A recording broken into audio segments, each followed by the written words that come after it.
Estamos pilotando drones em direção a alvos de alto valor das forças aeroespaciais russas. Isso só pode ficar interessante. 31 de maio de 2026, quinto ano e dia 98 desde o início da invasão em larga escala. Sejam bem-vindos ao relatório de situação. Me desculpe já de antemão, minha voz está um pouco rouca. Estou com uma dor de garganta terrível, mas mesmo assim vou terminar o vídeo rapidamente para vocês. No relatório de hoje, vemos uma camuflagem muito interessante. Também vamos dar uma breve prévia da documentação do PAD. O que também vamos analisar novamente são ataques que se destacam bastante. Claro, ataques à rota logística que já estamos acompanhando há uma semana. E o que também vamos ver são ataques interessantes a aviões. E não são quaisquer aviões, mas sim aviões muito especiais. Durante a Primeira Guerra Mundial, navios eram pintados com padrões geométricos chamativos, listras e contrastes, técnica chamada camuflagem dazzle. O objetivo, obviamente, não era ficar menos visível, mas sim dificultar para os comandantes de submarinos a avaliação do curso, velocidade e distância. Esses dados eram necessários para calcular o ângulo de avanço do torpedo. Imagine isso como no tiro ao prato. Você também não atira exatamente no prato em voo, senão erraria, mas um pouco à frente para que a bala acerte o alvo em movimento. E de fato, isso funcionou pelo menos parcialmente. Quando se olhava por um periscópio e precisava calcular uma solução de tiro em poucos segundos, esse truque óptico facilitava cometer erros, pois era mais difícil reconhecer as bordas rígidas que eram necessárias para avaliar o navio, sua posição e seu tamanho.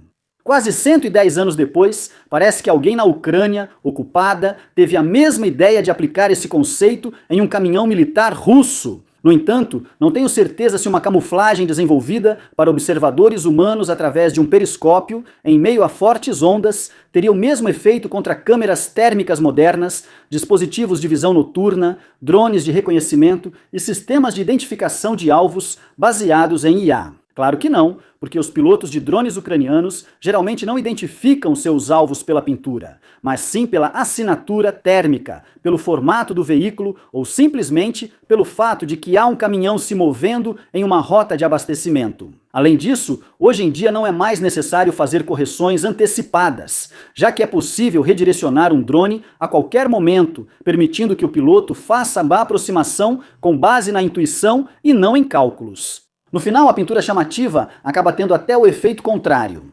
Enquanto veículos normais talvez ainda consigam se camuflar na vegetação densa ou à beira da estrada, caso haja árvores por perto. Ou eles simplesmente chamam menos atenção, mas se você pinta o veículo assim, isso acaba mostrando abertamente a sua posição. Sim, como está indo realmente a ofensiva de verão russa, a gente quase não fica sabendo de nada. No mapa de situação também, quase não vemos mudanças. Se olharmos os relatos dos últimos dias, geralmente estamos aqui embaixo, ao longo da importante estrada de abastecimento. Sim, ou em algum lugar na região da Rússia, quando portos ou navios são atacados. Mas na linha de frente, pouca coisa muda. Ainda assim, algo acontece lá. Aqui está uma pequena visão geral da situação na linha de frente. A Rússia mantém ataques aos principais pontos de defesa ucranianos no Donbass, mas ainda não houve grande avanço operacional. Mesmo a atual ofensiva de primavera está pressionando as tropas ucranianas, mas não está se desenvolvendo como muitos observadores russos esperavam há alguns meses. A Ucrânia tem aproveitado mais a situação para pequenos contra-ataques ou contra-ofensivas ao longo da frente. Essas ações foram observadas recentemente em Stepnohirs, na região de Pokrovsk, e claro, também em Komar. Não se trata de um avanço espetacular por vários quilômetros, mas sim de recuperar posições perdidas. Depois, fortalecer novamente a defesa em profundidade, ocupar terrenos favoráveis ou aproveitar pontos fracos russos. Onde já há dificuldades de abastecimento e reabastecimento, pequenos avanços podem ter impacto maior. Na região de Komar, por exemplo, não se pode falar de uma reconquista abrangente. Os avanços recentes da Ucrânia mostram que a Rússia não consegue ditar o que acontece em todos os setores da frente. Ao mesmo tempo, aumentam os indícios de que o exército russo precisa concentrar cada vez mais suas forças disponíveis em pontos estratégicos selecionados. Com os principais eixos continuando a receber pessoal e material, outras áreas perdem importância, o que pode explicar o sucesso recente das contraofensivas ucranianas. Cresce a importância das unidades de drones ucranianas, que pressionam cada vez mais a logística de retaguarda russa ao atacar rotas de abastecimento, veículos e estruturas de comando. Juntando tudo, temos um cenário em que a Rússia continua atacando, mas a Ucrânia está encontrando cada vez mais oportunidades de impor sua própria marca localmente. No fim, nenhum dos lados conquista mais território do que perde. Fontes russas relatam agora o uso intensificado de sistemas baseados em drones pela Ucrânia. E aqui, principalmente, mencionamos minas lançadas à distância. Nesse caso, as minas não são colocadas diretamente na linha de frente, mas sim a cerca de 100 a 150 quilômetros atrás das linhas russas. É justamente aí que afeta a principal estrada de abastecimento, que vemos aqui, vinda do território russo. Depois temos também Mariupol e, em seguida, mais ao norte, em direção a Donetsk. E o que também vemos é justamente de Mariupol em direção a Melitopol, com ligação para a Crimeia pela Rota Amarela aqui, que mais tarde ainda será muito interessante.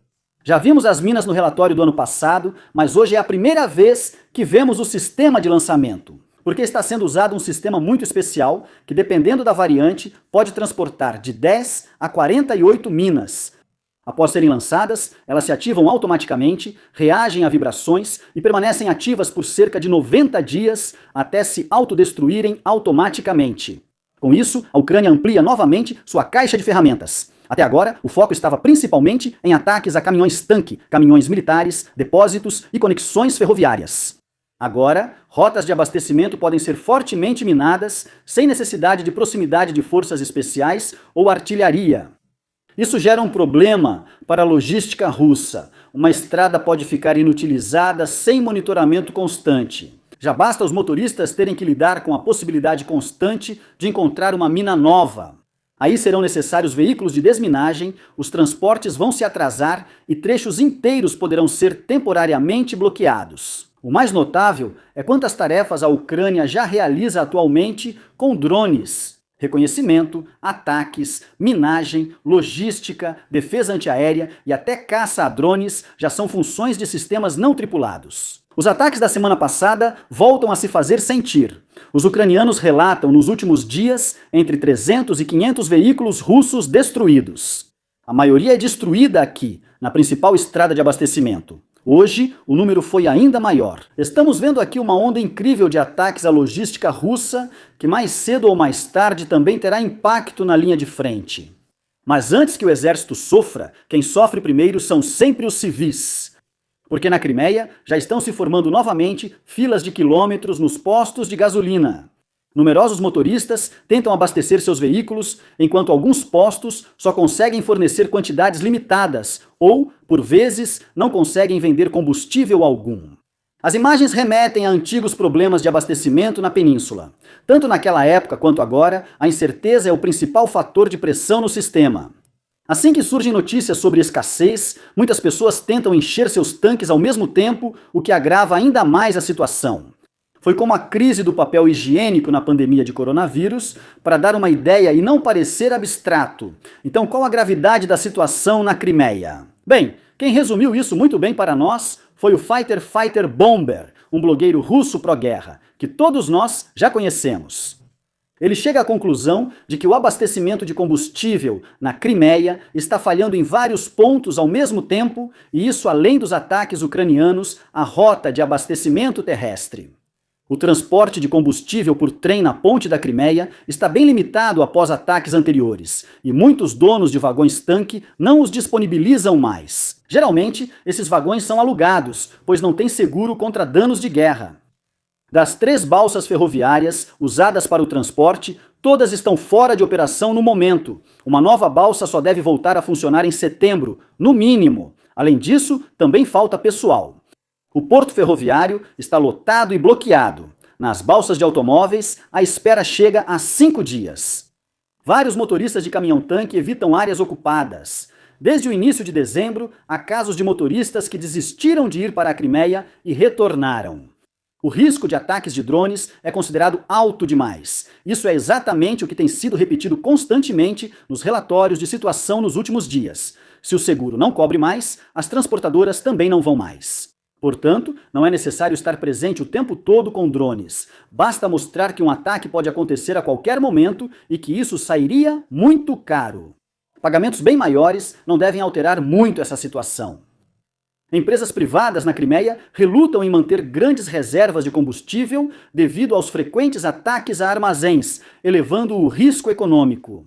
As seguradoras já não cobrem muitos desses riscos. Na avaliação do canal, a situação dificilmente pode ser resolvida pelo mercado. Sem intervenção estatal ou escolta militar, o abastecimento aqui fica cada vez mais difícil. Em Saratov, a refinaria ainda está em chamas após os ataques. As imagens mostram ao menos 3 focos de incêndio separados. Grandes nuvens de fumaça preta sobem sobre o terreno, já visíveis de longe. Os incêndios parecem não se limitar a uma única área da instalação. Isso sugere que diversas áreas da instalação podem ter sido afetadas. Saratov é um dos principais polos de refinarias russas no rio Volga. Ataques a esse tipo de instalação visam não só a produção de combustível, mas também armazenamento, carregamento e partes do abastecimento geral. No entanto, a Ucrânia continua os ataques também em outras áreas. Além da refinaria em Saratov, que acabamos de ver, também há grandes nuvens de fumaça preta e densa na estação de bombeamento de petróleo Lazarevo, na região de Kirov. Ela também foi atacada. O objetivo aqui é claro, não é um ataque espetacular, mas pressionar todo o sistema de abastecimento como anunciado. A estação integra a rede de oleodutos que transporta petróleo da Sibéria para o centro da Rússia, abastecendo principalmente Moscou e Belarus. Os impactos nos territórios ocupados ficam mais visíveis. Enquanto a Rússia precisa reforçar patrulhas de defesa aérea e medidas de proteção ao longo de suas rotas logísticas, a Ucrânia tenta cada vez mais atacar não só a linha de frente, mas também o abastecimento por trás dela. A verdadeira questão agora não é mais se algumas instalações serão atingidas, mas sim quantos recursos a Rússia terá que empregar permanentemente para manter a energia e, principalmente, o sistema de abastecimento minimamente funcionando. Drones ucranianos atacaram uma base aérea militar em Taganrog na noite de 30 de maio. Supostamente, um veículo lançador de um sistema Iskander e 2 aviões Tu-142 teriam sido atingidos. Em especial, a perda dos Tu-142 é realmente notável. Essas aeronaves, entre as maiores da aviação naval russa, são usadas principalmente para reconhecimento marítimo e caça a submarinos. Desses aviões, existe atualmente apenas uma quantidade relativamente limitada. Um acerto em um sistema Iskander também é doloroso para a Rússia. Os complexos móveis de mísseis são armas de precisão essenciais das forças armadas russas e usados frequentemente em ataques na Ucrânia. Até Taganrog está longe da linha de frente. O ataque mostra mais uma vez que a Ucrânia continua ampliando suas capacidades de longo alcance e que até mesmo instalações militares no interior profundo da Rússia já não podem ser consideradas automaticamente seguras. Esse não foi o único ataque em Taganrog. Também houve acerto em um depósito de combustível e em um navio-tanque da frota Sombra russa. Assim, em uma única noite, várias categorias de alvos estrategicamente relevantes foram atacadas ao mesmo tempo. Força aérea, tropas de mísseis, infraestrutura de combustível e logística marítima. Isso traz um novo problema para a Rússia. Agora é preciso proteger quase toda a infraestrutura ao longo de milhares de quilômetros de litoral, não só instalações militares isoladas. Aliás, Patrick viaja com frequência para a Ucrânia por nós. Ele entrega os veículos que conseguimos comprar em várias campanhas de doação. E alguém precisa levá-los para a zona de guerra, e é o Patrick quem faz isso voluntariamente. E no passado, ele sempre fez documentários muito interessantes sobre como estava a situação lá, o que ele vivenciou e por onde ele passou, e você pode assistir a tudo isso novamente. Vou colocar o link para o novo documentário no final dos créditos e também aqui em cima, na caixa de informações, para o relatório de situação. Dê uma olhada lá. Se você quiser deixar uma contribuição para ele, há também um link para a página GoFundMe dele embaixo do vídeo. Acredito que ele ficaria feliz se membros desta comunidade, que ele integra, dessem uma olhada no canal dele. Agradeço aos inscritos, membros e a Algo Crew. Um obrigado especial ao Tenente Coronel Renick Siller, Drittisch, Fred e Meyerhofer. Já passamos de 400 membros. Vocês são incríveis. Sem vocês, o canal não existiria. E vocês também são o motivo de, neste canal, haver bem menos publicidade que em outros. Se você ainda não fez isso, fique à vontade para se inscrever gratuitamente. Isso também ajuda o canal do mesmo jeito, e eu diria que nos vemos no próximo Boletim de Situação.